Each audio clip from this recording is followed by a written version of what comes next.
आई तो उसके साथ थी, लेकिन लौट अकेले रही हूँ। आपको किसी पे शक है? कौन मार सकता है रोनी को? सर, रोनी को कोई क्यों मारेगा? हम तो यहाँ किसी को जानते तक नहीं। कहीं ऐसा तो नहीं कि इसका कोई दुश्मन अमेरिका से इसका पीछा करते हुए यहाँ तक आ गया? नहीं सर, रोनी का कोई दुश्मन नहीं था। He was such a lively person, सब उसको पसंद करते थे। तो तुम्हारा कहना है कि यहाँ पे इंडिया में कोई रिश्तेदार, कोई दोस्त, कोई परिवार वगैरह नहीं है यहाँ पे? ये देश हमारे लिए अजनबी है सर। सब कुछ ना इन पैराग्लाइडिंग वालों ने किया है। Please sir, arrest them. आप हमें दोष मत दीजिए, रोजी रोटी है हमारी, हम क्यों मारेंगे इनसे टूरिस्ट को? तो किसने मारा रोनी को फिर? सर ये मुझे भी समझ में नहीं आ रहा है, 3000 फीट की ऊंचाई से गोली कैसे चली, किसने चलाई? तो रोनी 3000 फीट की ऊंचाई पे उड़ रहा था? हाँ सर, और मैंने खुद गियर चेक किया था, कोई भी खतरनाक चीज नहीं थी उसके अंदर। और उसके आसपास किसी को उड़ते हुए देखा आसपास? नहीं सर, कोई भी नहीं था। आसमान एकदम साफ था, रेडियस भी क्लियर था और वो अपनी उड़ान एंजॉय भी कर रहे थे, पर सडन पता नहीं क्या हुआ, एकदम से धड़ाम से नीचे आकर गिर गए। ये जो घाव है ना, गोली चली है शायद किसी राइफल से। हाँ राइफल ही होगी, क्योंकि जिस हाइट पे ये उड़ान भर रहा था वहां से तो कोई शार्प शूटर ही गोली चला सकता है, किसी राइफल से। जॉन, यहाँ आसपास किसी को गन या राइफल के साथ देखा है क्या तुमने? यहाँ पर गन लाना अलाउ नहीं है। आप असली गन की बात कर रहे हैं, वो दिवाली वाली पटाखे की बंदूक भी नहीं ला सकता कोई। आप लोगों ने देखा यहाँ पर किसी को? नहीं मैम, नहीं तो नहीं देखा। नहीं मैम। अच्छा आलिया, जब आप यहाँ पर आई रोनी के साथ, आपको किसी पे शक हुआ? कोई आप लोगों को फॉलो कर रहा हो, कोई आदमी जो गड़बड़ लगे? नहीं सर, ऐसा तो कोई नहीं था। तो क्या गोली आसमान से चली है क्या? सर मैंने बताया ना, रोनी जी के आसपास में कोई उड़ नहीं रहा था, तो फिर आसमान से गोली चलाएगा कौन? हाँ सर, आसमान में कोई भी नहीं था। आप चाहें तो एक फुटेज चेक कर सकते हैं, इसमें कोई भी नहीं है साथ में।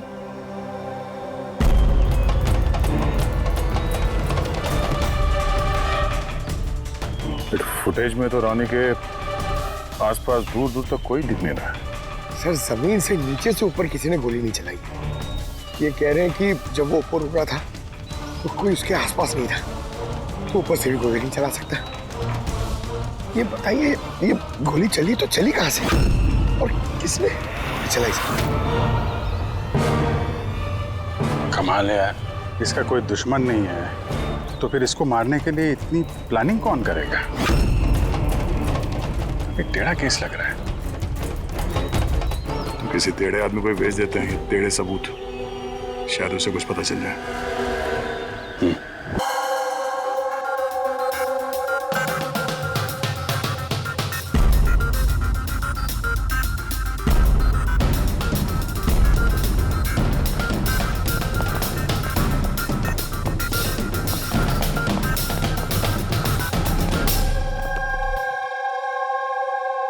अरे वाह, आज आप दोनों जिस कदर काम में डूबे हुए हो, ऐसा लगता है कि बहुत सारे सुराग देके भेजने वाले हो हमें यहाँ से।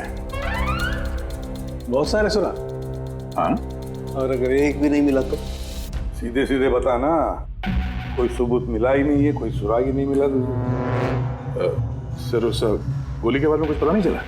इतना पता चला है कि भाई ऊपर से किसी यूएफओ ने गोली चलाई होगी। यार सालों के क्या बच्चों जैसे यूएफओ की बातें करते हो, और ये क्या है ये बता, हमें समझाने के लिए किया है क्या? हाँ बता। ये देखो बॉस, रोनी ग्राउंड से 3000 फीट की ऊंचाई पर उड़ान भर रहा था और गोली लगी है उसे इससे भी ऊपर से, लगभग 1000 फीट की ऊंचाई से, और ये गोली 60 डिग्री के एंगल से लगी है उसे। मुझे तो सोच सोच के चक्कर आ रहे हैं। आसमान में ऊपर से कौन गोली चला सकता है रोनी पे, और वो भी कैसे? अभी ठहर जा, और चक्कर आएगा। बॉस, ये गोली लगभग 3 किलोमीटर की दूरी से चली। है ना, बड़ी अजीब बात है। गोली 3 किलोमीटर की दूरी से चलती है, 60 डिग्री में आती है, रोनी के गले में घुस जाती है टेढ़ी, मतलब राइफल भी इस्तेमाल की है, बड़ी पावरफुल। बिल्कुल बॉस, राइफल भी पावरफुल है और गोली चलाने वाला भी पक्का निशानेबाज। इतनी ऊंचाई पर हवा बहुत तेजी से बहती है और टेम्परेचर भी ऊपर नीचे होता रहता है, फिर भी उसका निशाना चूका नहीं, एकदम अचूक पॉइंट पे लगा। गोली चलाने वाला भी मंजा हुआ खिलाड़ी है सर, एक शार्प शूटर। बिल्कुल, और ऐसे शार्प शूटर आसानी से तो मिलते नहीं जो ऐसा कारनामा कर जाए। लेकिन सर हमने सारे वीडियोस देख डाले। जब रॉनी आसमान में था तो उसके आसपास ना तो कोई चॉपर था ना पैराशूट, आसमान एकदम साफ था सर। वही तो समझ में नहीं आ रहा है कि ये किलर, ये गोली चलाने वाला था कहाँ पर, जबकि सारा आसमान साफ था, या बादलों में छुप कर बैठा था। और सर वो गोली से क्या पता चला है? कुछ नहीं मिला पूर्वी। मैंने बैलिस्टिक डिपार्टमेंट का पूरा डेटाबेस चेक किया, ऐसी गोली का तो कोई रिकॉर्ड ही नहीं है। सर ये गोली जरूर कस्टम मेड बनवाई गई है। हाँ, अपने हिसाब से बना ली गोली, एक ऐसी गोली जो 3 किलोमीटर से चलती है और बिल्कुल निशाने पे लगती है। और सर अगर ये गोली इतनी जबरदस्त है तो इसकी राइफल भी काफी स्पेशल होगी। हाँ, एक काम करते हैं, ये गोली फायर आर्म्स विंग और बैलिस्टिक डिपार्टमेंट में भेजते हैं, देखते हैं क्या रिपोर्ट आती है। अब ये जो भी कोई है इतने ऊपर चला गया खून करने के लिए, अब जल्द से जल्द इसे जमीन पर लाते हैं।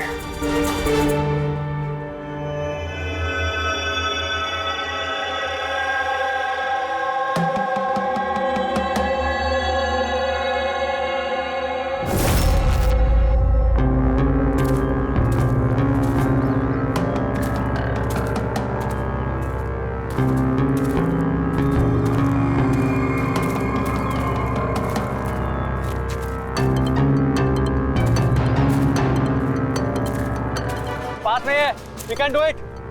यार गुरु, अब और नहीं चढ़ सकता, बहुत थक चुका हूं मैं।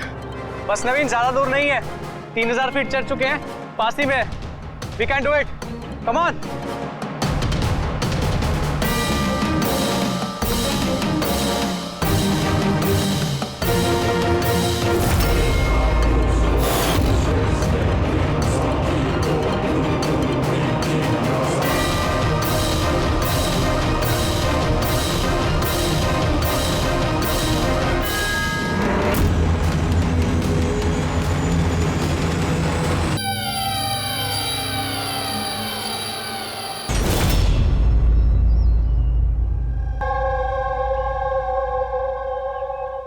ऐसे लग रहा है जैसे रॉनी के मर्डर की फोटोकॉपी देख रहे हैं। 3000 फीट की ऊंचाई पे ठीक वैसे ही गोली मारी है सर के पीछे। इसको भी ऊपर से गोली। क्या आप लोग जब ट्रैकिंग कर रहे थे तो ये हितेन के पीछे भी कोई था क्या? नहीं सर, हितेन ही सबसे पीछे था सर। सर ये देखिए फुटेज। सर ये वही जगह जहाँ पे ये सब कुछ हुआ। कमाल है, पीछे तो सिर्फ खुला आसमान है, ऐसी कोई जगह दिख ही नहीं रही है जहां से गोली चलाई जा सके। तो इसे गोली कहां से लगी? दोनों केसेस में पता नहीं चल रहा है कि गोली चली कहां से है। सर एकदम सही कह रहे, आसमान से कोई कौवा या कबूतर थोड़ी गोली चलाएगा। ये गोली चली तो चली कहां से? और ये दोनों गोलियां 24 घंटे के अंदर अंदर चली। मुझे लगता है इन दोनों केसेस का आपस में कोई ना कोई कनेक्शन तो है। तो ये हितेन काम क्या करता था? सर वो कॉलेज स्टूडेंट था सर, मुंबई ग्रेजुएशन करने आया था सर। ट्रैकिंग का बहुत शौक था उसको। जी, समझ में नहीं आ रहा कोई एक कॉलेज स्टूडेंट को मारने के लिए इतनी प्लानिंग क्यों करेगा? वही तो, पहले रॉनी और अब ये हितेन। इससे पहले कि आसमान से चलने वाली गोली का कोई तीसरा शिकार हो जाए, इस खूनी तक पहुंचना होगा जल्दी से जल्दी। और दोनों को मारने का तरीका भी क्या हाई प्रोफाइल। सर दोनों की मौत हुई है एडवेंचर स्पोर्ट्स करते हुए, जमीन से हजारों फीट ऊपर मारा है सर। मगर सर सोचने वाली बात है कि खूनी ने ये एडवेंचर स्पोर्ट वाला समय ही क्यों चुना इनको मारने के लिए? वो तो उन्हें कभी भी मार सकता था। इतनी लंबी प्लानिंग 2 बच्चों को मारने के लिए। सिर्फ प्लानिंग ही लंबी नहीं दया, गन भी लंबी। ये ऐसी। ये कौन सी राइफल है सर? ये है TX-65, रशियन गन है बॉस, लॉन्ग रेंज। ऐसी ही गन से मारा गया होगा। सालुंके साहब, क्या इस गन से 3 किलोमीटर दूर निशाना लगाया जा सकता है? हाँ रेडी, शूटिंग रेंज में ट्राई करके देख लिया है, इसकी रेंज 3 किलोमीटर से ऊपर ही है। ऐसी गन तो आर्मी वालों के पास या फिर आतंकवादियों के पास ही मिलेगी। बिल्कुल बॉस, और इसीलिए मुझे लगता है कि ये सिर्फ मर्डर का मामला नहीं है, कोई बहुत बड़ा गुनाह होने वाला है, लार्ज स्केल पर। दया सर, काम करो, दिल्ली में जाओ इंडियन इंटेलिजेंस विंग में और पता लगाओ कि ये ऐसी गन किसके हाथ लगी थी और कैसे।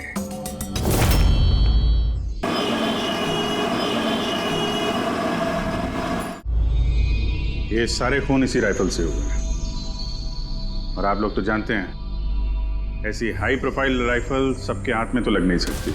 आप बिल्कुल सही कह रहे हैं सर, और गौर करने की बात तो ये है सर कि ये राइफल कोई खरीदना भी चाहे तो खरीद नहीं सकता। ये 1 या 2 पीस नहीं बिकती, पूरा का पूरा अलॉटमेंट होता है। तो पिछले कुछ सालों में जो आतंकवादी हमले हुए हैं उसमें ये इस तरह के राइफल इस्तेमाल हुए थे? जी हाँ। तो आपको किसी आतंकवादी गिरोह पे शक है? जी हाँ, अगर हमारा अंदाजा सही है तो हम जानते हैं कि इसके पीछे किसका हाथ है। कौन? इलवारे जिले में कुछ समय पहले हमारी आर्मी ने बहुत सारे हथियार जब्त किए थे। उन हथियारों में ये वाली राइफल भी। हाँ प्रताप सर, सारे आतंकवादी मारे, उनमें से एक आतंकवादी बचकर निकल गया और हमने उनके सारे हथियार जब्त कर लिए। Well done Pratap sir. और जो आतंकवादी भागकर गया है उसके बारे में सारे पोस्ट को अलर्ट कर दो। तो ये काम उस आतंकवादी का हो सकता है जो बचकर निकल गया था वहां से? जी हाँ, और हमारी इंफॉर्मेशन के मुताबिक ये आतंकवादी गिरोह जल्दी ही कुछ बड़ा करने वाला है। शायद ये उसी की शुरुआत हो। ये दोनों जुर्म कोई मामूली खून नहीं है, ये जरूर कोई बड़ी साजिश है, बड़ी साजिश, आतंकवादी हमले की साजिश। हाँ सर, और इस हमले को रोकने के लिए पहले इन आसमान से चलने वाली गोलियों का राज का पता लगाना पड़ेगा सर। और इस राज का पता करने के लिए हमें सबसे पहले ये पता करना पड़ेगा सर कि आतंकवादी रॉनी और हितेन जैसे आम आदमी की हत्या क्यों की। वैसे क्या कॉमन है इन दोनों खून में? सर, दोनों मर्डर हवा में हुए हाई प्रोफाइल राइफल से। किसी प्रोफेशनल शार्प शूटर का काम है सर ये। और सर, इन दोनों केसेस में कोई वैंटेज पॉइंट नहीं है, कोई ऐसी जगह नहीं है जहां पे बैठ के खूनी इन दोनों पे गोली चला सकता है। वैंटेज पॉइंट, वैंटेज पॉइंट, कहीं यही तो वजह नहीं हो सकती है? तो आप कहना चाह रहे हैं सर कि खूनी के पास कोई जगह नहीं थी बैठ के गोली चलाने की, और उसे ये पक्का करना था कि उसका टारगेट छूटे ना, उससे कोई चूक ना हो, इसलिए वो इन दोनों पे प्रैक्टिस कर रहा था? एग्जैक्टली अभिजीत, एग्जैक्टली, वो निशानेबाजी की प्रैक्टिस कर रहा था। मतलब सर, उसका असली टारगेट कोई और है? सर, अगर कोई वैंटेज पॉइंट था ही नहीं तो फिर वो हवा में गोलियां कहां से चला रहा था? पंकज, तुम्हारे सवाल का जवाब तुम्हारे सवाल में ही है। ये बताओ कि हम, मेरा मतलब है, इंसान हवा में कैसे उड़ता है बिना पंखों के? सर, एरोप्लेन से या फिर हेलीकॉप्टर से। बस तुम्हारा जवाब मिल गया।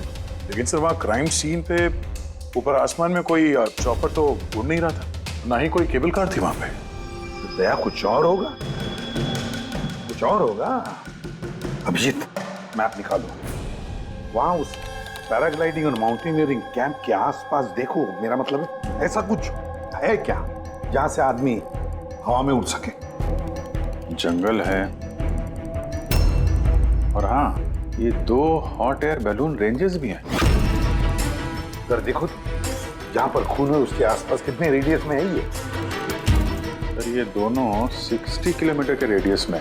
तो एक बात तो पक्की हो गई, खूनी वहां पर हॉट एयर बलून में बैठा था और वहीं से उसने गोली चलाई 3 किलोमीटर की दूरी पे। सर, अगर किसी को हॉट एयर बलून की सवारी करनी है तो पहले से बुकिंग करनी पड़ती है, कोई ऐसी नहीं जा सकता। कोई बात नहीं, तो वहां उस हॉट एयर बलून रेंज के ऑफिस में जाकर पता लगा कि ऐसा कौन सा टूरिस्ट था जिसने उन 2 दिनों में दोनों हॉट एयर बलून में सवारी की थी। ये टोटल 12 लोगों की लिस्ट है जो उस दिन हॉट एयर बलून में बैठे थे। कुछ लोग अलग बैठे थे और कुछ लोग ग्रुप बना के बैठे थे। तुम्हें कुछ याद है कि इनमें से कितने लोगों के पास कोई सामान या कोई बैग्स थे? या फिर कोई बदमाश जैसा दिख रहा हो? नहीं, बदमाश तो कोई नहीं लग रहा था, लेकिन एक बूढ़ी आंटी थी जिन्होंने बैकपैक रखे हुए थे और वो चश्मा और टोपी भी लगाई हुई थी। हाँ, हम भी हैरान थे कि इस उम्र में ऐसी ट्रैवलिंग का जज्बा। और जब फोटोज खींची जा रही थी तो वो शर्मा रही थी और अपना मुंह छुपा रही थी। ये बुढ़ी आंटी शार्प शूटर सुनने में थोड़ा अजीब नहीं लग रहा है? हाँ सर, मैं ही पायलट हूँ इधर। 25 फरवरी को कुल मिलाकर सर मैंने 6 लोगों को एयर बैलून की सवारी करवाई थी और 2 लोगों को दिनेश ने सर। अच्छा, तो उनमें से कोई गड़बड़ टाइप का आदमी लगा या जिसके पास कोई सामान वगैरह हो? सर ऐसा तो कोई नहीं था। हाँ, एक बुजुर्ग आदमी था, पता नहीं बात बात पर क्यों चिल्ला रहा था। शायद उसका मूड खराब था या खड़ूस था शायद। उसके हाथ में कुछ सामान था क्या? सामान तो नहीं था। हाँ, बैसाखी लेकर चल रहे थे। बैसाखी लेके चल रहे थे? तुम लोग की हिम्मत कैसे हुई मेरी तस्वीर लेने की बिना मुझसे पूछे? जरा भी तमीज है कि नहीं है? उड़ाओ उसे, उड़ाओ। अच्छा, फोटो खींचने पे नाराज हो गए? कितनी अजीब बात है ना सर। लोग हॉट एयर बैलून पे रोज रोज तो बैठते नहीं हैं, तो वो खुद ही फोटो खिंचवाना चाहते हैं ताकि वो इस मेमोरी को हमेशा अपने पास रख सकें। और कोई खास बात याद है उनके बारे में? सब पता नहीं बतानी चाहिए या नहीं। नहीं नहीं, बोलो, जो भी याद है खुल के बताओ। उन्हें चलता देख के लग नहीं रहा था कि उन्हें बैसाखी की जरूरत होगी, पर फिर भी उन्होंने बैसाखी पकड़ रखी थी। अच्छा,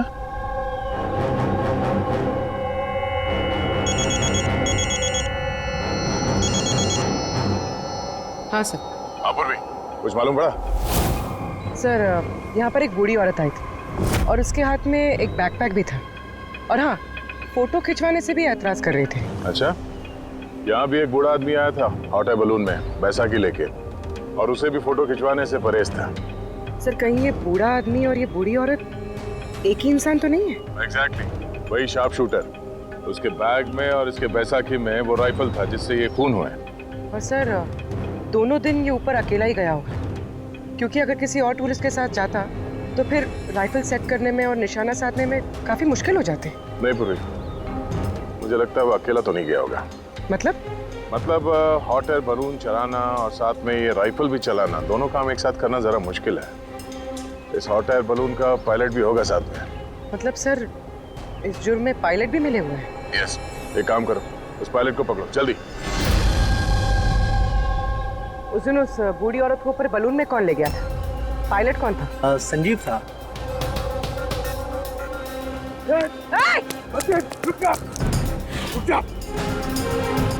ना तुम मुझे मार पाओगे और ना ही उसे।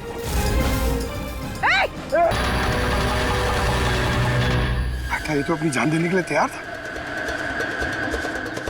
ये कोई छोटे मोटे मर्डर्स नहीं है पंकज, कोई बहुत बड़ा मिशन है जिसे अगर जल्द से जल्द नहीं रोका गया तो कुछ बहुत बुरा हो सकता है। अच्छा गीता, 24 फरवरी को जो आदमी ग्रुप में नहीं जाना चाहता था, अकेले जाना चाहता था, उसका पायलट कौन था? कौन लेकर? सोलो ट्रैवलर को तो दिनेश लेकर गया था। कमाल है दिनेश, इतनी देर से चुप बैठे हो, कुछ बोल ही नहीं रहे हो। तुम लोग मुझे पकड़ नहीं पाओगे। अभी यमराज तुझे अपॉइंटमेंट देने के मूड में नहीं है। जब तक हमारे सवालों का जवाब नहीं मिल जाता तुझे जिंदा रहना पड़ेगा। चल मार लो, जितना मार सकते हो मार लो, मुझे कोई फर्क नहीं पड़ता। वैसे भी तुम्हारे इन कानून के कमजोर थप्पड़ों में इतनी ताकत नहीं है कि मेरी जुर्म की मजबूत हड्डियों को गला सके। समझे? तुम्हारे साथ जोर जबरदस्ती करना होता तो उसके लिए तो 2 मिनट का काम है हमारे लिए, पर बाद में ख्याल आता है तुम्हारे परिवार का, तुम्हारी बहन। अगले महीने उसकी शादी है ना? कैसा लगेगा उसे कि उसकी शादी हो रही है और शादी के वक्त उसका भाई इस दुनिया में नहीं है? हाँ? और तुम्हारी माँ हर महीने खर्चे के लिए पैसे भेजती हो ना, तुम्हारे जाने के बाद कौन ख्याल रखेगा उसका? कभी सोचा इसके बारे में? हाँ? नहीं? चलो, अब भी मौका है, सरकारी गवाह बन जाओ। वादा करते हैं तुम्हारे जेल जाने के बाद तुम्हारी माँ का ख्याल हम रखेंगे। सच? मतलब पूरा ख्याल रखोगे? पूरा ख्याल? हाँ, तुम्हारी माँ का पूरा ख्याल रखेंगे। तुम बस ये बताओ कि किसके लिए काम करते हो। तुम्हारा बॉस कौन है? बता दो, पक्का बता दो। हाँ बताओ। मैं जिसके लिए काम करता हूं ना, मेरा बॉस है सर, उसका नाम है एसीपी प्रद्युम्न।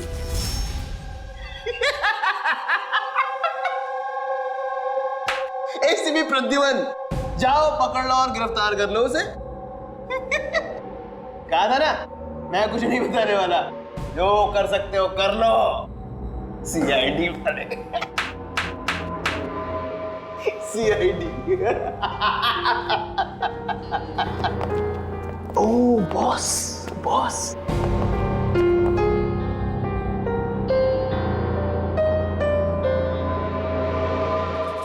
कोई बात नहीं, कुछ मत बताना। अब हम ना तुमसे कुछ पूछेंगे, कुछ बताने के लिए तुम पर जोर जबरदस्ती करेंगे, कुछ नहीं। सिर्फ एक करेंगे, हम तुम्हें सोने नहीं देंगे। सोने नहीं देंगे? वैसे भी मैं अगर जागता रहा तो मैं कुछ बताने नहीं वाला हूं आप लोगों को। कोई जरूरत नहीं, कुछ मत बताओ, पर सोने नहीं देंगे तुम्हें। ओके? यार दया, मैंने तो सुना है कि आदमी खाने पीने के बगैर तो काफी दिनों तक सरवाइव कर सकता है, लेकिन सोए बिना कितना तड़पेगा ये बेचारा। बड़ी बुरी मौत मरेगा, मुझसे तो देखा नहीं जाएगा।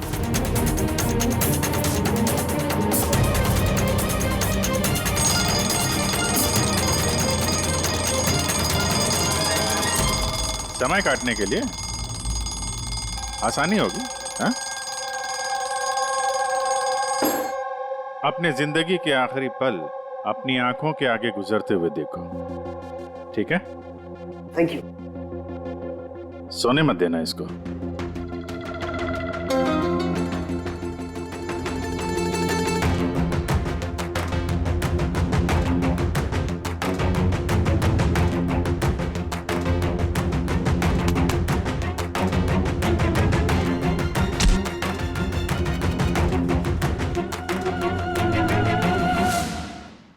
Ready sir. अरे कहाँ हो यार?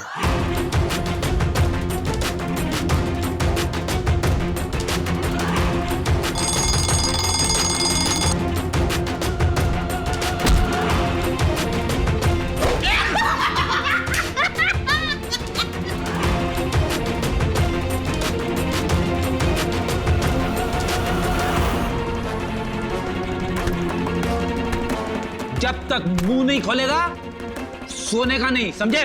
5 मिनट में नहीं। नहीं 1 मिनट। 1 मिनट तो सोने दो। 1 सेकंड, सोऊंगा नहीं। नहीं सोऊंगा, बिल्कुल नहीं, बिल्कुल नहीं सोऊंगा।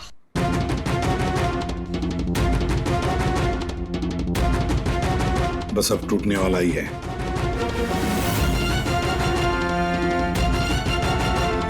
सब बकना शुरू कर देगा अभी। बल्लू, बल्लू नहीं सोएगा तू?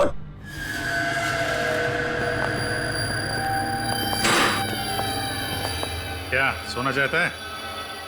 तो सोने देंगे ना भाई, क्या प्रॉब्लम है? चलो हम सोने देंगे तुम्हें। खाली ये बताओ कि तुम्हारे गिरोह का प्लान क्या है? हाँ बता दो। मेरा नाम दिनेश नहीं है, मेरा नाम मेरा नाम बल्लू है, दिनेश नहीं है मेरा नाम। और मुझे स्पेशली इसी मिशन के लिए तैयार किया गया था। और जो 2 मर्डर हुए थे ना, वो प्रैक्टिस थी। हमारा असली मिशन है उसको मारना। और क्या नाम है उसका? वो स्टीव मल्डर।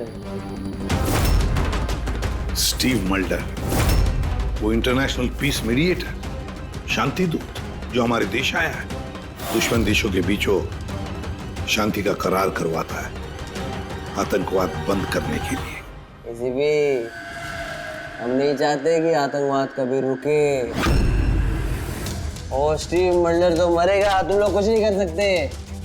और तो कर भी लोगे ना, उसको बचा भी लिया ना, और स्टीव मल्डर को खत्म कर देंगे हम। हमारा जो शार्प शूटर है ना, एकदम रेडी। कहाँ मारने वाले हैं और कब? बोल। वो जब कॉन्फ्रेंस में भाषण दे रहा होगा ना, वो सबसे सही वही सबसे सही समय वही सबसे सही समय होगा, क्योंकि उस समय उसके आसपास सिक्योरिटी वाले नहीं होंगे। और जो कॉन्फ्रेंस है ना, ये बिल्डिंग की छत पे है, तो हॉट एयर बैलून पे हमारा शार्प शूटर जाएगा, वही गोली मारेगा। कॉन्फ्रेंस 1 घंटे में चालू होने वाला है, अभी जल्द से जल्द पहुंचना होगा। अरे तुम लोग कितनी कोशिश कर लो, नहीं बचा पाओगे उसे। और हाँ, अगर तुम लोगों ने बचा भी दिया ना, तो हम दोबारा प्लान बनाएंगे, दोबारा मार देंगे। कौन मारेगा? कैसा दिखता है वो? अरे मैंने उसकी शक्ल नहीं देखी अभी तक। जब भी आता है भेष बदल के आता है। तुम लोग क्या उसमें पकड़ोगे? हॉस्पिटल ले जाओ जल्दी।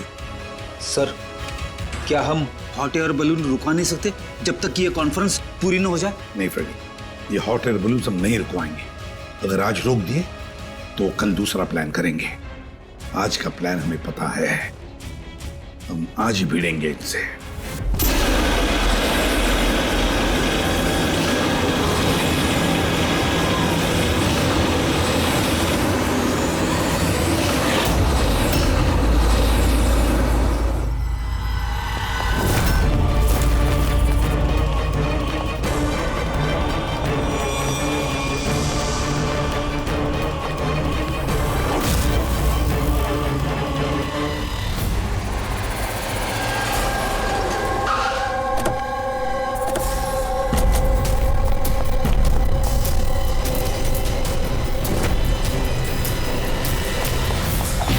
सीआईडी मिस्टर स्टीव मल्डर कहाँ है? ऊपर कॉन्फ्रेंस में।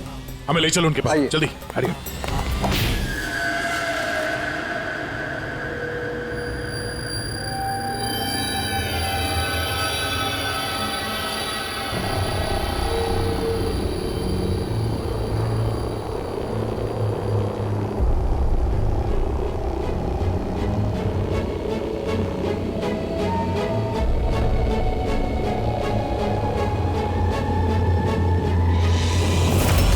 सर यहाँ पे 4 बलून है, 2 हवा में है और 2 रेडी हो रहे हैं उड़ने के लिए। मेरे सामने जो बलून है सर, उसमें एक कपल है और वो लड़के के पास एक बैकपैक है। नजर रखो उन पे, कौन कौन आ रहा है, कौन कौन जा रहा है, सब पे ध्यान रखना। ओके?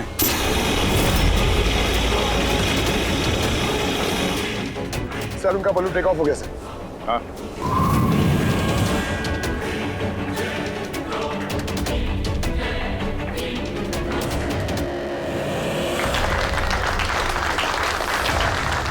इस दुनिया में टेररिज्म क्यों है, ये क्वेश्चन बहुत जरूरी है।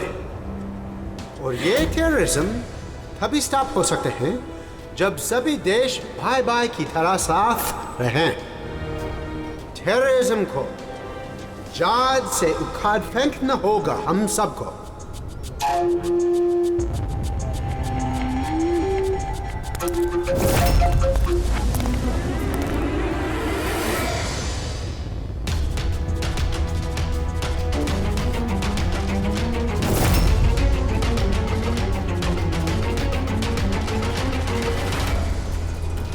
तो म्यूजिशियन है, उड़ने की तैयारी में है। उनके हाथ में गिटार के बैग है। अब ये बताना मुश्किल है कि अंदर गिटार है या गन।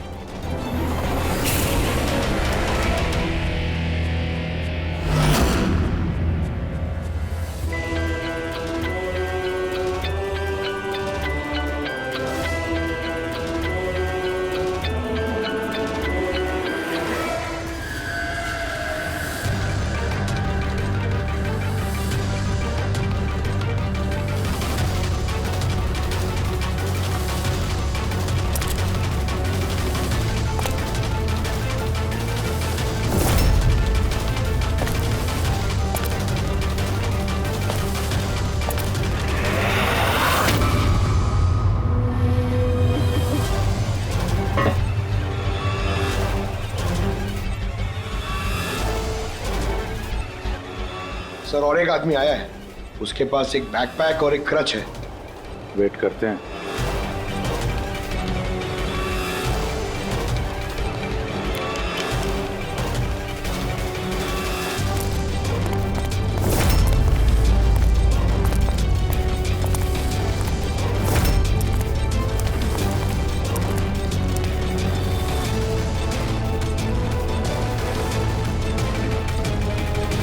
सर कैमरा क्रू वाले आए हैं, उनके पास 2 बैग है। Camera crew?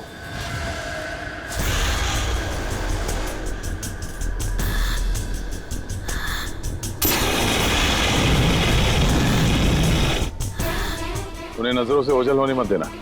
नजर रखो उन पे।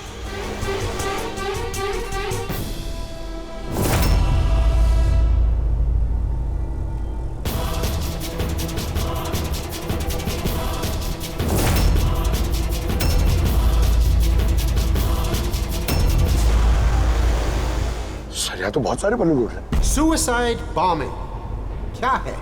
कोई खुशी खुशी हो अपनी जान देने को कैसे रेडी हो सकते हैं? जिंदगी अनमोल। Oh no. We need to respect ये सारे बलून? life और हर देश वो कौन सा बलून होगा जिसकी हमें तलाश है? लगता है भेष बदल के आया है। ये तो शक्ल से कुछ गड़बड़ लग रहा है।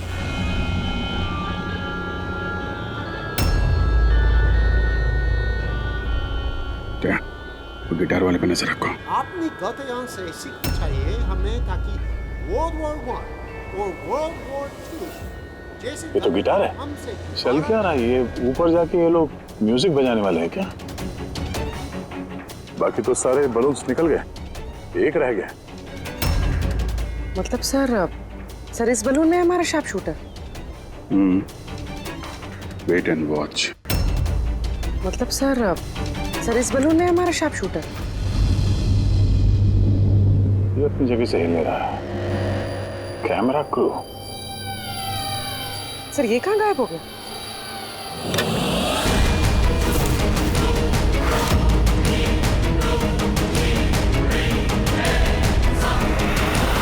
सर इसके पास तो राइफल है, वैसे जैसे साड़ू के सर ने बताई थी। Abhijeet,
mister Steve, your life is in danger. आपकी जान को खतरा है। आप क्या करें? We have a plan. Oh, thank you CID. अगर आप लोग आज सही वक्त पे नहीं आते, मैं जिंदा नहीं होता। देखिए मिस्टर स्टीव, खतरा अभी गया नहीं है, अभी खून पकड़ा नहीं गया है, इसलिए बी सेफ है, be careful. Okay Freddy, Pankaj, उस बलून पे नजर रखना, आंखों से ओझल होने मत देना। हाँ सर, हम लोग बलून को ट्रैक कर रहे हैं।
Good job. Congrats. पकड़ गया killer, mister Abhijeet? Yes, Mr. Steve, we got him. Yes. Well done. Well done. CID बरसों से इस देश की सेवा कर रहे हैं और आज एक बार फिर आपने एक खतरनाक टेररिस्ट को पकड़ लिए हैं। अभी वो पकड़ा क्या है? बहुत जल्द हम उसके पूरे ग्रुप को पकड़ लेंगे। Mister Steve, we are very proud of you. आप जैसे लोगों की दुनिया को जरूरत है, जो आप जैसे साहसी हैं और नेक हो।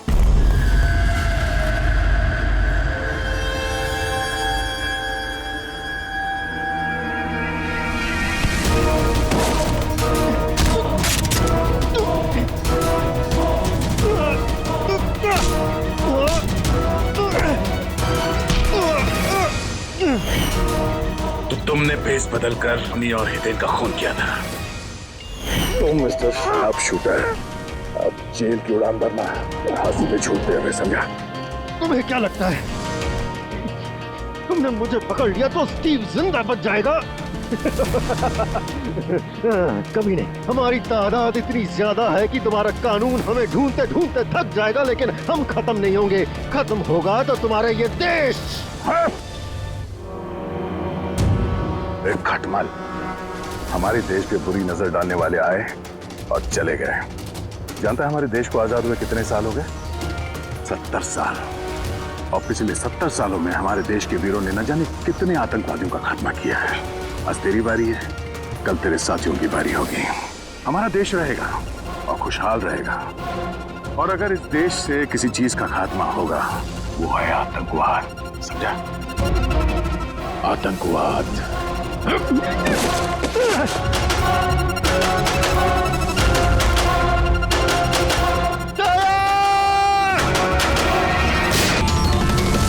आतंकवादी, पीठ पे ही गोली मारोगे? हम लोग यहाँ खाते गोली, यहाँ।